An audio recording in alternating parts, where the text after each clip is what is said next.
James for three.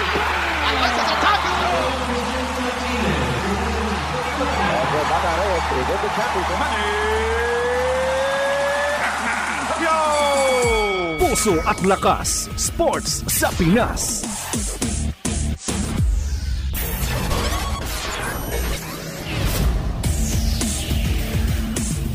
Isang mapagpalang Sabado sa inyo mga teammates. Ito po si Coach Jojo Villa ng Fellowship of Christian Athletes.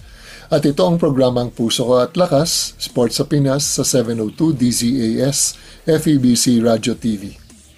Welcome sa mga teammates natin na nakikinig sa atin via DWAY 104.3 FM Care Radio sa Bicol, sa DXFE 1197 The Good News Radio sa Davao Region, sa DZRK 106.3 FM Radyo Kapit Bisig sa Palawan, sa DXAS 1116 Your Community Radio sa Zamboanga.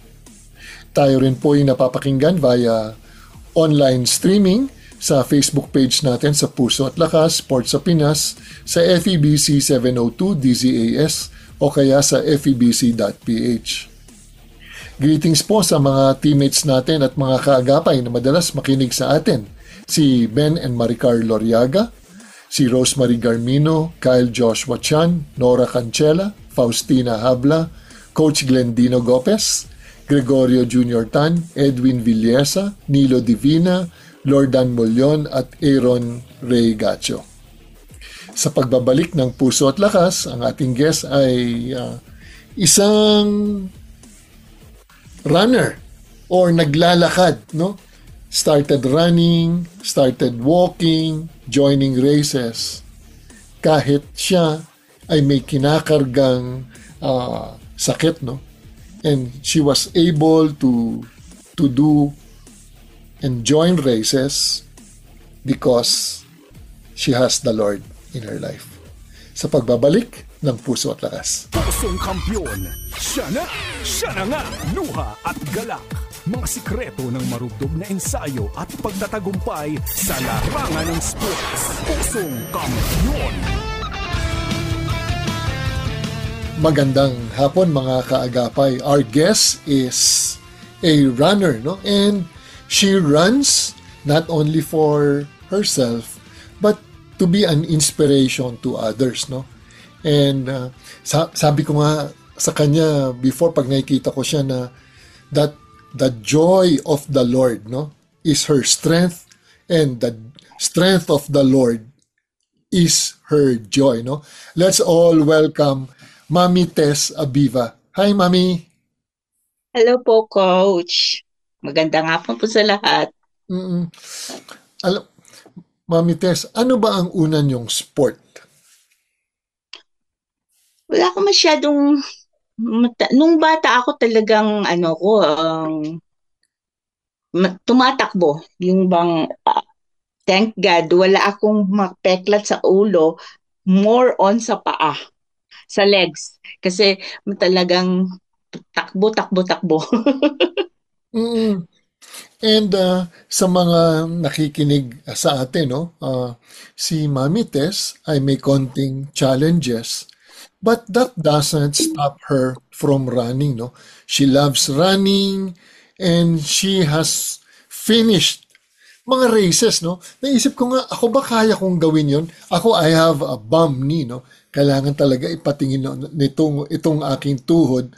But naiinggit ako pag nakikita ko si Mami Tess, nakikita ko sa kanyang sa Facebook post na marami siyang mga races na sinasalihan despite kung ano yung mga challenges niya, dinadaanan niya. At may kita mo naman, hindi na siya bata, no? Pero mas malakas pa siya sa mga kabataan ngayon because I think ang kailangan dito is yung mindset mo, no? Yung fortitude, yung strength of mind to be able to finish a race. Mami Tess, ano ba ang mga races na mga tinakbuhan mo at natapos? Yeah. Actually, nag-start ako mag-race noong 2024 of May.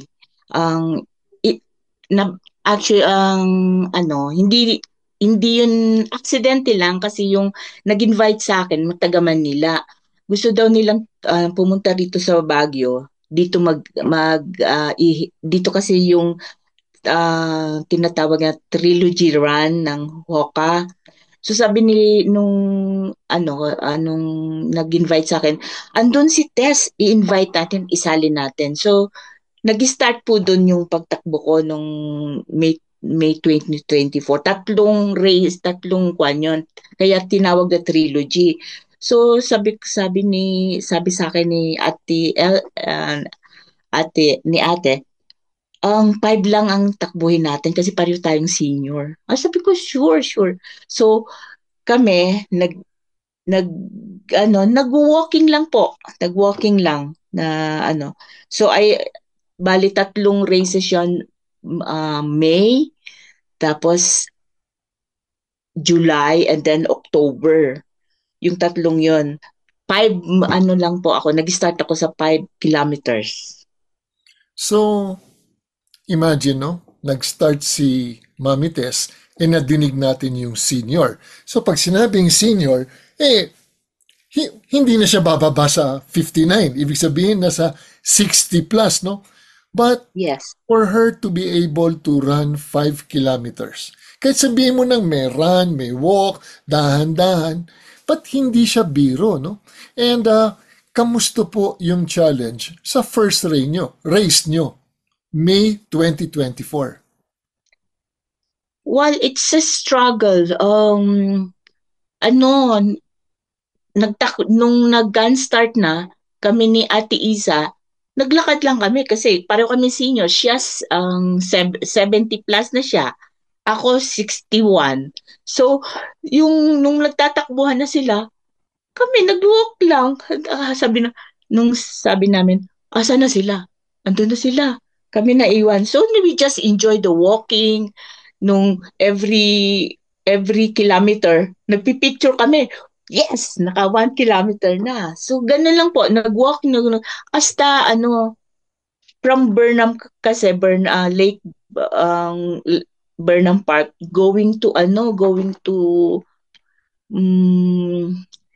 Panagbanga Park, 2.5 yon. So, balikan. So, yun na, last minute, tiis ganda, laylay dila. Ang walking, yung kasama ko po kasi nag-sponsor sa akin, mayroon na siyang plate sa tuhod. Kaya talagang walk lang kami. Kaya every time na makakarating kami sa sa per kilometer, i-cheer kami. Kaya niyo po yan. Sige. Hasta po, unti-unti, lakad lang. Parang nagkukwentuhan kami. Yun, praise God. Nung nakapabalik na kami, magmula po kasi from anong hotel dito sa BGH going to the starting point, 1 kilometer na lang yun. So, tawanan kami ni ate, sabi, 1 kilometer na lang, kaya na natin yun. Kaya nung makarating kami doon na ma-finish, makatapos kami, chini-cheer kami kasi talaga kaming dalawa, naghahawakan kamay kami.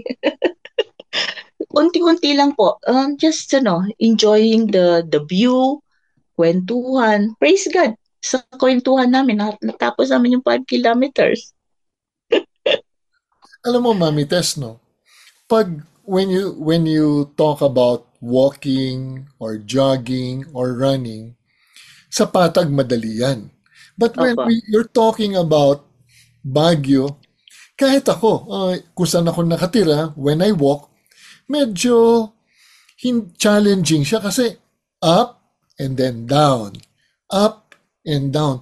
Wala naman yatang lugar dito sa Baguio na dire-diretso, patag, no? Unless tumatakbo ka dun sa Athletic Oval, no? Yeah. Pero most of the places here sa Baguio ay hindi siya patag, pataas. Dumaan pa ba kayo ng Session Road nung naglakad kayo? Yeah. Pa-session. Challenging yung pag akyat pa lang. Kaya nga po hindi ako pumupunta ng SM kasi ang joke ko dyan, laylay dila ako. Pero that time, challenge ako eh. Sabi ko, i-try lang namin. Although talagang ano, ako mas advantage ako sa sponsor ko kasi dito sa place ko talagang may trail kami dito. So medyo mabilis ako sa kanya. Pero syempre, dahil siya may plate siya sa tuhod, sinasabayan ko siya. Mas pag may kasama, enjoy eh. Nakakalimutan mo na meron palang ganong challenges. Mami Tess, what was going through your mind, no? When you joined this race and then while you were walking, was there a time na parang gusto mo sabihin na, bakit ba ako nandito?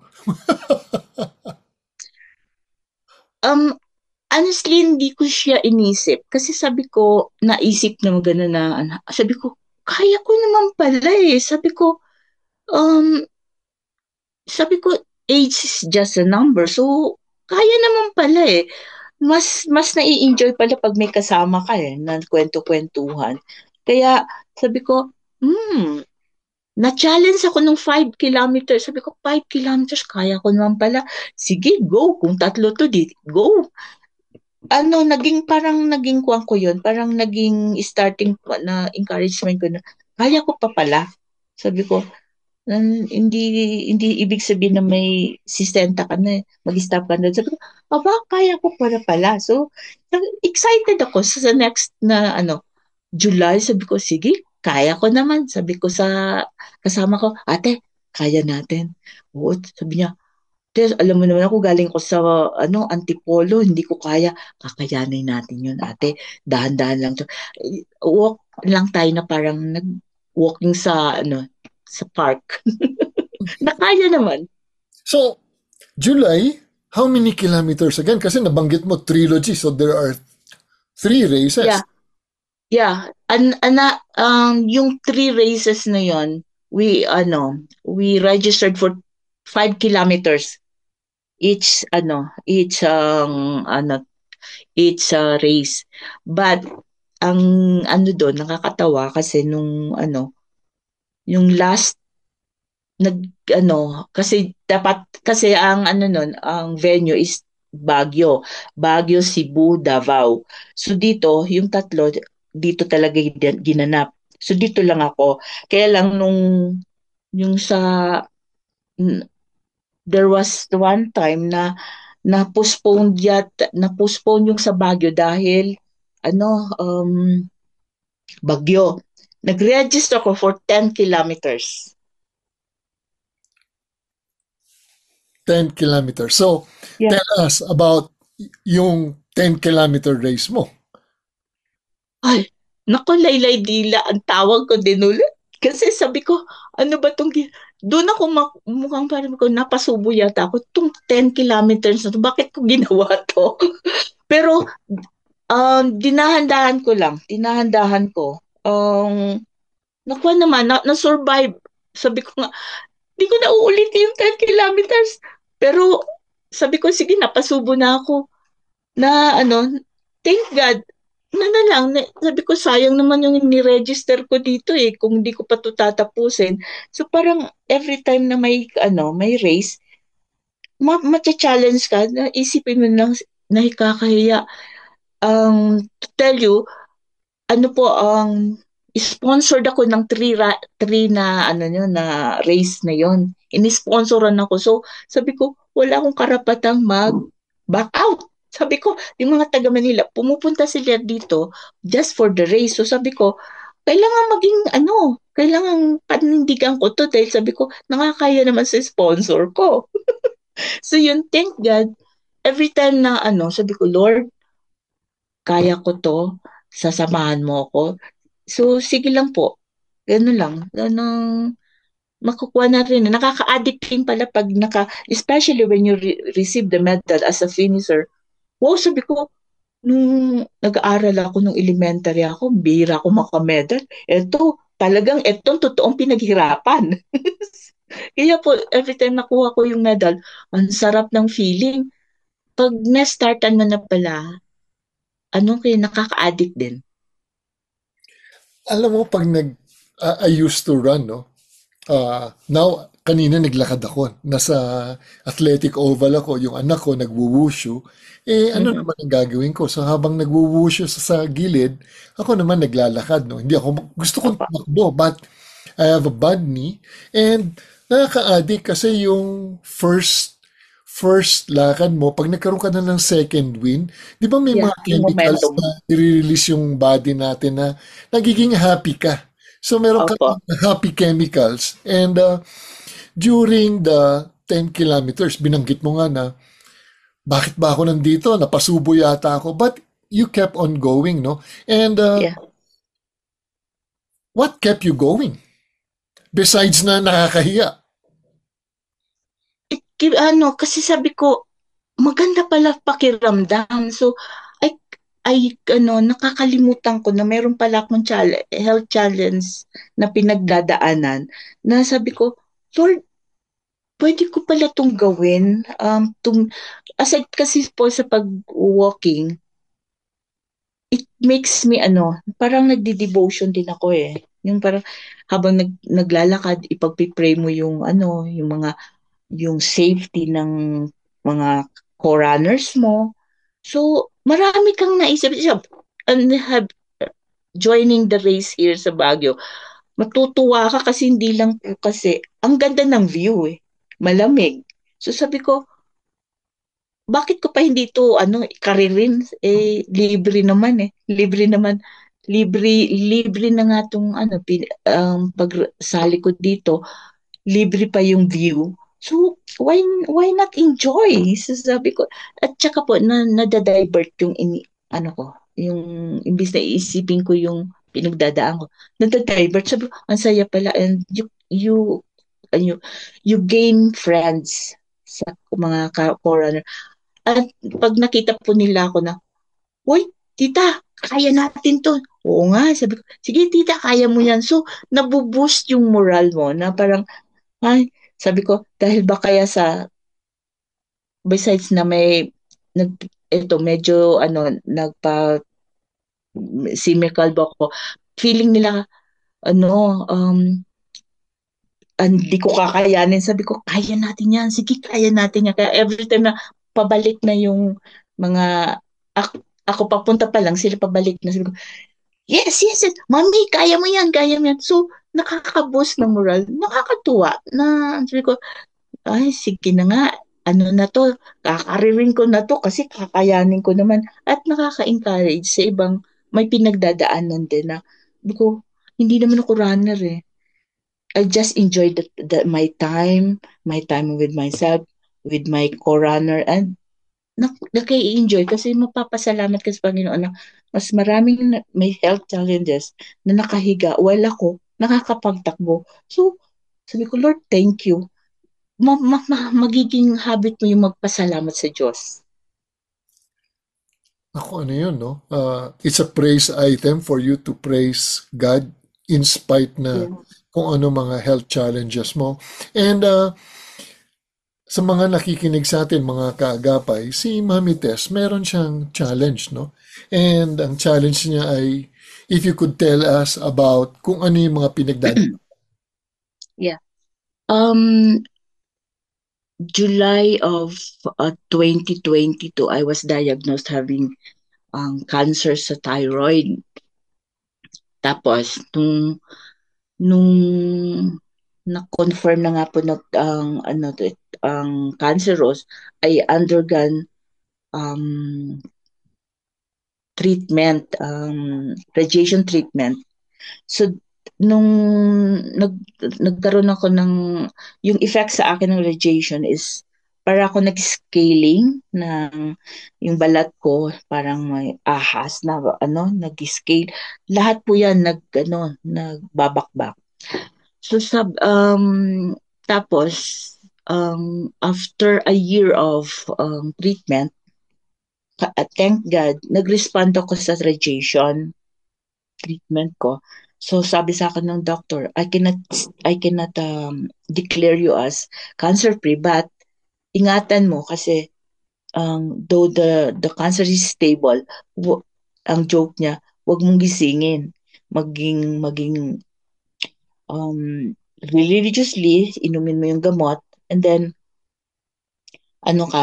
healthy living. Sabi ko, Dok, alam niyo ba, nag-join ako sa, nagra-run po ako. Kasi, sabi niya, oh, that's good. Ay, sabi ni Doc, maganda yan. Sige, pagpatuloy mo. So, yun po. But after a year, 2024, may bagong challenge. Since ako po kasi ikalima na sa magkakapatid na affected with cancer. So yung may nakita sa lower and upper abdomen ko na may 7 akong problema. One of which is the colon. So yung nakitang mayroon po mga nodules sa right descending colon ko na mayroon na po akong mga symptoms. Pero sabi ko, ngayon pa ba ako matatakot na I survived the COVID? Thrice ako na COVID.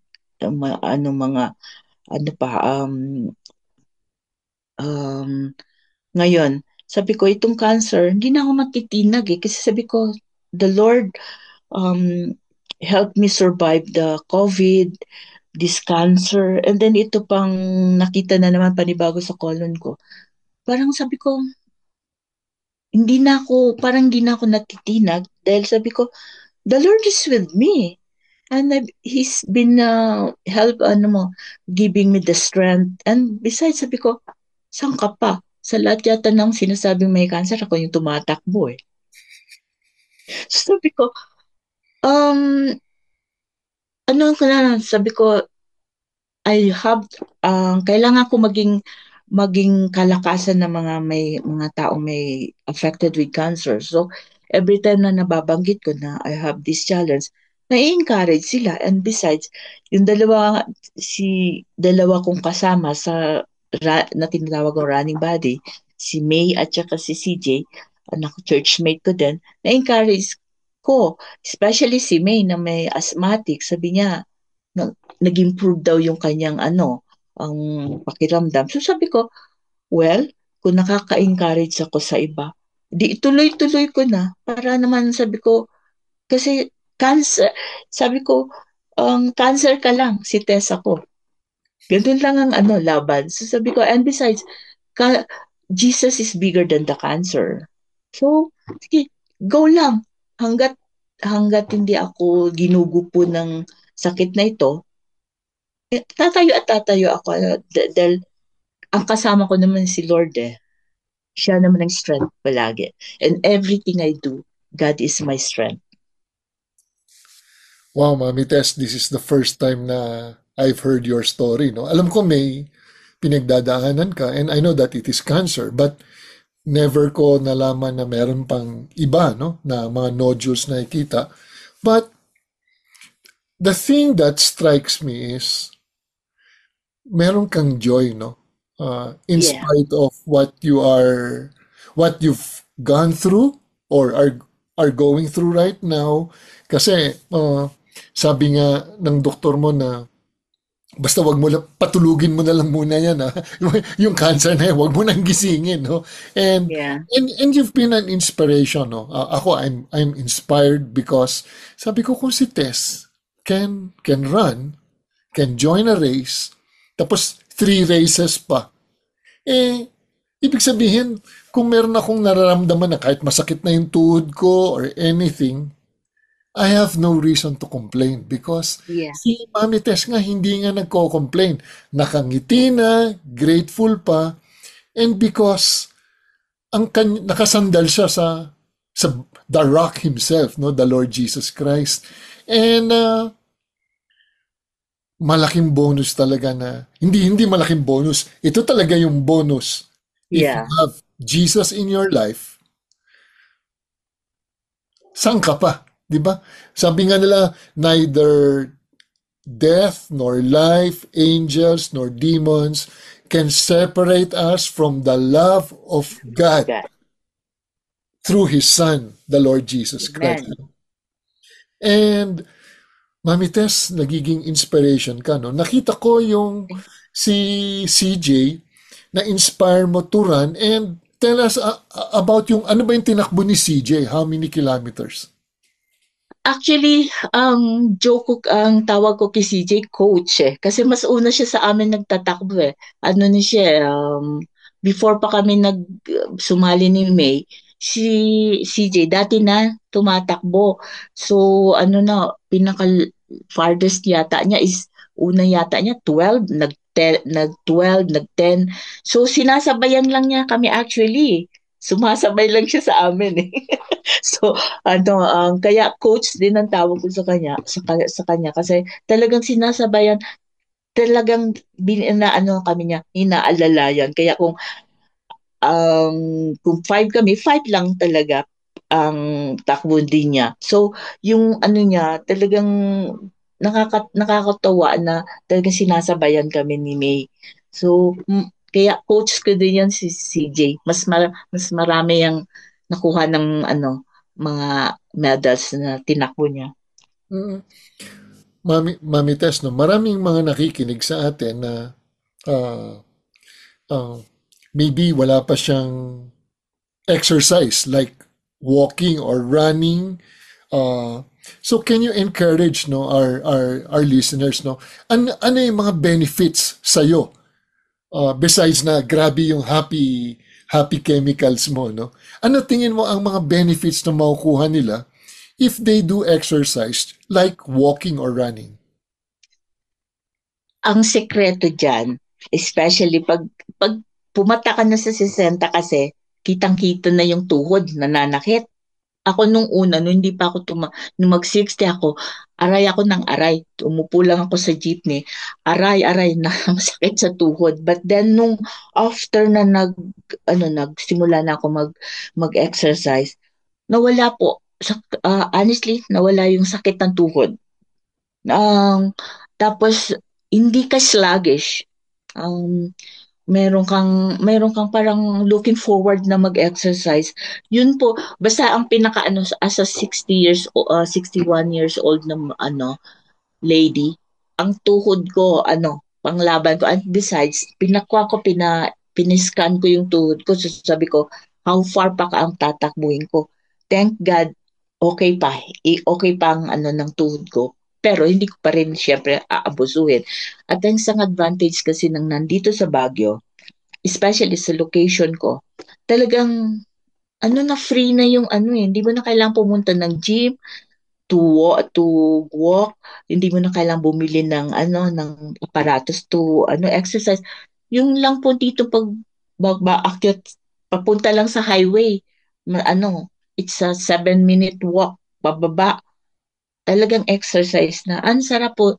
Kaya I encourage you people, bata at matanda, especially the senior citizen, walking is the best. Ang sarap ng pakiramdam na wala kang sakit sa tuhod. And pati po yung sa likod ko, yung ko, balang ko, with my walking, natanggal. Mas po ako, mas gusto ko maglakad kaysa sa nakaupo. Kasi pag ako nakaupo ng matagal, napipilay ako. Kaya sabi nga nila, CJ, mas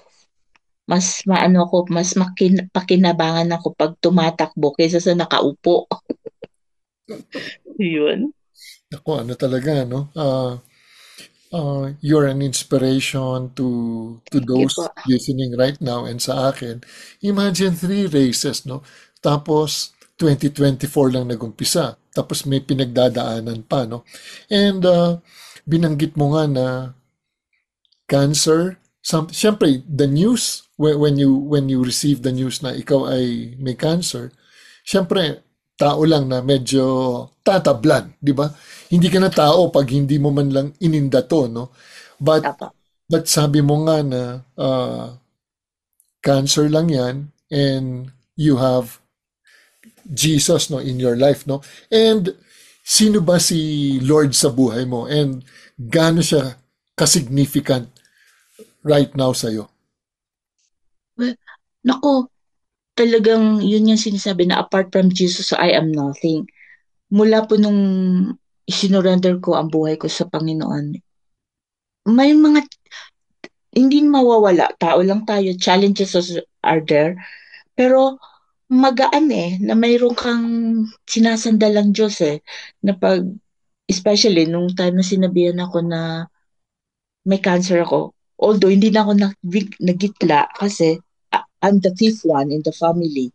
So parang sabi ko, well, tanggapin natin yan. Nandyan na yan So, kung wala ang Lord, I don't know, coach, kung saan ako.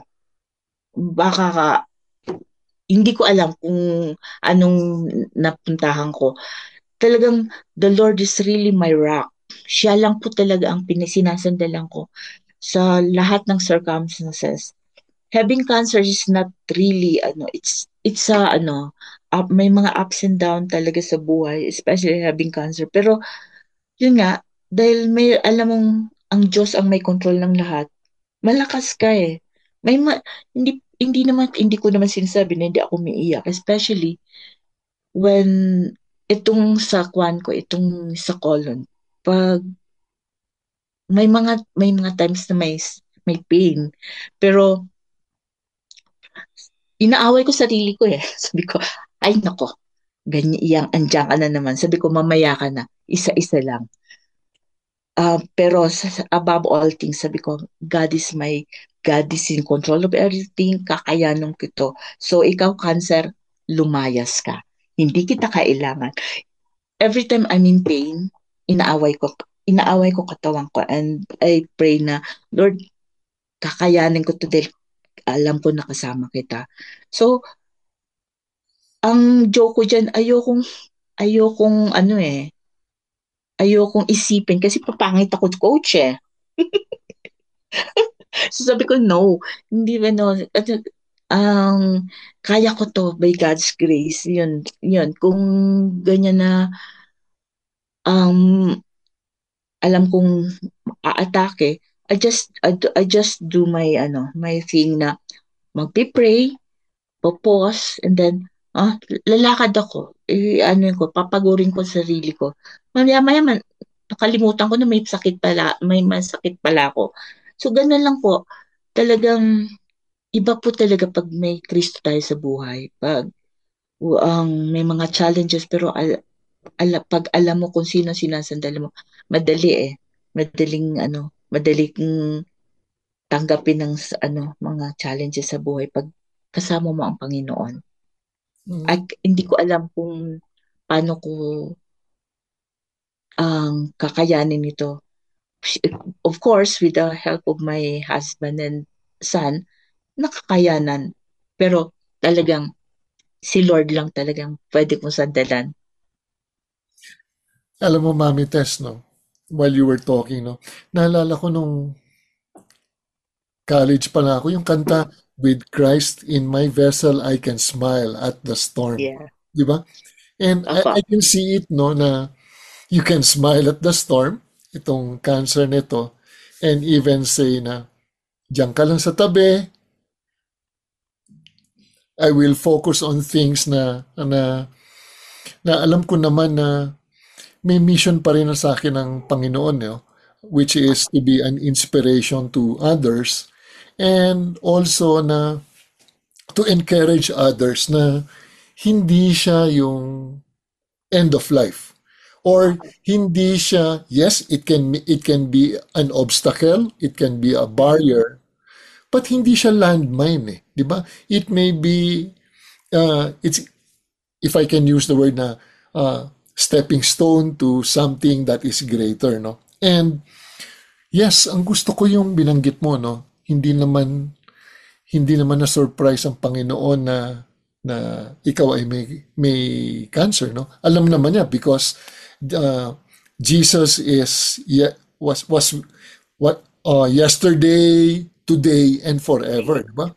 So sa kanya, alam niya yan. He allowed it. And ang tanong dito is, do you still trust me and do you still love me? Even if you have this sickness. And there is joy, There is joy Yeah, in having definitely.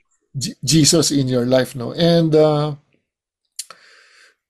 paano naman yung iba? Ano ang kanilang, yung mga ibang tao na mabigat ang kanilang siguro dinadaanan, no? And when they see you na, no, uh, I can I can live with this and I can not only survive but I can thrive. Ano ang nababanggit ng mga taong pag nalaman nila? Ha? Tumatakbo ka pero may challenge ka. Ano mga reaction nila? Nagugulat sila. Talaga po? Oo, sabi ko, um, ano, paano niyo po yan na nakakain? Well, sabi ko, kasi ang mantra ko, cancer siya, si Tess ako. So, the Lord is the one who is in control of my life. So, pag choice mo kasi, pag s- pag nag-focus ka sa isang bagay, kung tulad ng pagkakaroon ko ng affected ako nga ng cancer, kung doon ko na lang ifo-focus, madidemoralize ako eh. So we have to unfocus the things around us na ano, wag mo siyang bigyan ng pagkakataon na makuha ka ma-down eh. So yun ang ko palagi, ang sinasabi sa mga nakakausap ko na, kaya natin yan, ano, hayaan mo na lang yung si cancer diyan. Kasi sabi ko, malayo naman, nakakapagtakbo ako hangga't nakakatakbo ako, hindi ko siya papansinin. So, ganun, nagugulat sila na ganun. Tsaka sabi ko, alam nyo, si cancer kasi, pangit yan. Ayokong pumangit. Kaya hindi ko siya pinapansin. So, tawa sila ng tawa sa akin. Kasi sabi ko, especially, sabi ko, ako kasi sabi ko, pag inano ko na siya, kasi pag yun na lang inisip ko, nadi-demoralize ko, especially when I'm in pain, talagang masakit. Pero sabi ko, kung hindi ko i-unfocus ang sarili ko, talagang madadown ako. At iniisip ko na lang po yung mga taong may mga pinagdadaanan. Especially nung nakapila ako sa BGH, nakita ko yung may mga cancer. Na, sabi ko, mas mapalad pa pala ako kasi nakatayo ako. Yung iba halos hindi na makagulo, namumutla. So sabi ko, saan ka pa? Ako na yata ang may cancer na lakwatsera, na tumatakbo. So sabi ko, gawin ko kayang sarili ko maging encouragement sa iba na na yung bang natutuwa ako pag nakakausap ako. Talaga po, may kanyang kang pinagdana. Oo, ay, nakaka-encourage mo. Lalo ako nagpupursige na, nakaka-encourage ako. Might as well, i-continue ko na to para naman sabi ko, mas makainganyo ako ng may mga pinagdadaanan. Kaya yan po ang ko. Sabi ko, Lord, sige, kasama naman kita. Sige, kakayanin ko to dahil andyan po kayo. So, masarap marinig sa iba na nai-encourage mo sila. Kaya, laban lang. Kaya natin yan. By God's grace. Mm, Naku, only by the grace of God, no? And tawag nito, Mami Tess, no? Meron ka bang favorite verse na ito yung pinaghuhugutan mo habang tumatakbo or habang meron kang mga challenges sa buhay? Opo. Yung kanina nga po na nabanggit ko sa inyo na yung Philippians 4:13 na I can do all things through Christ who strengthened me. Ang talagang, yun nga, apart from Jesus, I am nothing. I can't do anything. Yun lang pong pinangahawakan ko na sa lahat ng pinagdadaanan ko, kakayanin ko dahil alam ko kasama ko ang Lord. Wow. Kitang-kita naman na you've been doing things na kasali sa isang race na 5 kilometers, tapos 10. Yung pangatlong race mo, ano ba to? Was this a 5-kilometer race or a 10-kilometer race? Basta yung Hoka po, it was a trilogy run. tatlong race, but mayroong ikaapat kasi yung ikaapat po yung ring nung sandali po. Ako mga kagapay, no? Kung si Mami Tess ay nakakatakbo pa, regardless, di ba, kung ano ang kanyang pinagdadaanan niya, dapat tayo galaw-galaw din, no? Either we walk, we run, or we do a core exercise. The important thing is we have to move. Kasi sabi nga nila, ang the new smoking is just sitting down. Kaya nga, nauso yung mga lamesa na ine-elevate para mga nakatayo. Mami Tess, ano yung papakita mo sa amin? Ito po yung sinasabi kong trilogy run. This is 1, 2, and 3rd. Ito pong pinaka-ring nito. Ito yung national run na I had it in Manila. The 3 medals held here in Baguio. But the one sa ring, para po mabuo siya, sa kwan po ito, MOA. How many kilometers po yan? Ang total of 3 kilometers, bali 4 na 3 kilometer, 5 kilometers, but dahil sa nung na-postpone yung isa dito, kung tumakbo ako for 10 kilometers. So bali po ito, bali 5 po ito na medals in total. Yung second run ko is, I guess, nagtakbo ako ng 7 kilometers. 7 kilometers. Basta po in total, last year and this year, I have 12 medals in all. Basta ang pinaka-farthest is 12 kilometers. Kasama ko na dyan sila, CJ.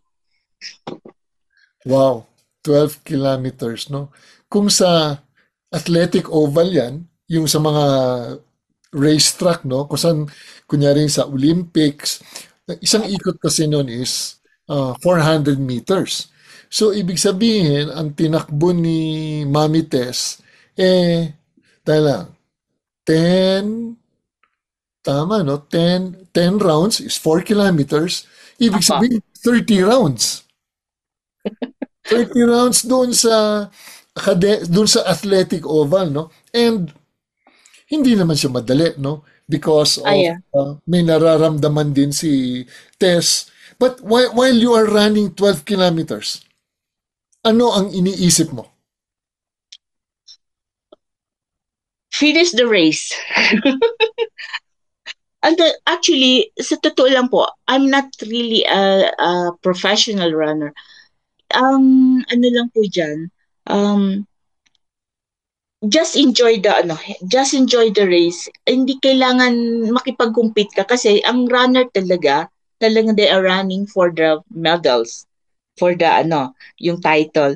Ito naman kasi ang daming benefits Sabi ko, tumakbo ka na, naka-exercise ka na, gumanda ang pakiramdam mo, may medal ka pa na talagang totoong pinaghirapan mo. Yung totoong medal na yon, pinaghirapan mo. So, just go on. Actually, accident yung 12 kilometers na yun, coach, kasi nagkamali ang bila. Nagkamali sila ng bilang na it was supposed to be 10 kilometers, naging 12 kasi nagkamali daw sila ng bilang. So, sabi namin nila CJ, ay kaya pala natin ng more than 10. So go. So yun, nandun ka na So talagang tatapusin mo kasi may ginugol ka na, mayroon akong medal na makukuha So yun, doon ka mai-encourage. Talagang lakasan na ng loob Lakasan na lang ng loob. Tsaka basta sabi ang ko lang sa mga gustong yung gustong gawin itong ginagawa ko. Hindi kailangan maging runner ka. Just enjoy the moment and isipin mo na lang na it's good for your health. Enjoy the moment. Ganun lang po yung dyan. Hindi mo kailangan maging runner. Alam mo, Mami Tess, no, habang nagsasalita ka, ang pumasok sa akin na verse is yung I have fought the good fight. Kasi naman, dahil sa dinadaanan mo, parang may opposition, may challenge, but just keep on fighting. Yeah. And then, I have finished the race, and then I have kept the faith. The faith that Amen. I have Jesus in my life. I believe in Him, the Lamb of God who takes away the sin of the world, no? And because of Him, I can do all things through Christ who loves me. loves me and strengthens me, no? And thank you so much, Mami, Mami Tess, no? You're an inspiration. Kasi yung anak ko ngayon, si Ana, no, natapilok. So, na-sprain. And malapit na yung batang Pinoy, no? So, kami ng wife ko, si Janet, worried kami. But, nagpa-practice siya kanina sa oval, napanood ko. And, sabi ko, iba yung mind ng isang atleta, no? Or those who are competing. Yung competing, minsan, you have to compete against yourself, na, or sige, kasi pwedeng, I can just drop out of the race, or I can just say, I'm done, I quit. But, hindi. We are going to finish the race. Yeah. We are going to keep the faith, no? Yeah. Because we have the Lord Jesus Christ as our Lord and Savior. Mami Tess, words of encouragement, those na gusto lang mag-umpisa o natatakot mag-umpisa. Start it tomorrow. Marami nagsabi, hindi ko kaya, no. It's all in the mind. Pag sinabi mo, kasi dineclare mo na hindi mo kaya, pero pag sinabi mo, kaya ko to, kakayanin. Just a small step. Hindi mo kailangan maging runner. Kung kaya mong at least 15 minutes mag-walk ka, simula mo sa small step. And then pag naka 15 minutes ka na, kinabukasan, dagdagan mo. Basta dagdag ng dagdag. So, yung body mo, mag-a-adjust na sa'yo. Magsasabay na yan sa'yo. So, unang gagawin, small step, at start it tomorrow. Yun lang po. Pag kasi sabi natin na hindi ko kaya, hindi mo na, dineclare mo na hindi mo kaya, pero pag kakayanin mo, tsaka go lang. Kaya natin, wala nang bagay na hindi natin kaya. At palagi, kakayanin natin basta kasamang Panginoon. Nako, gusto ko yung binanggit mo, no? Just start tomorrow.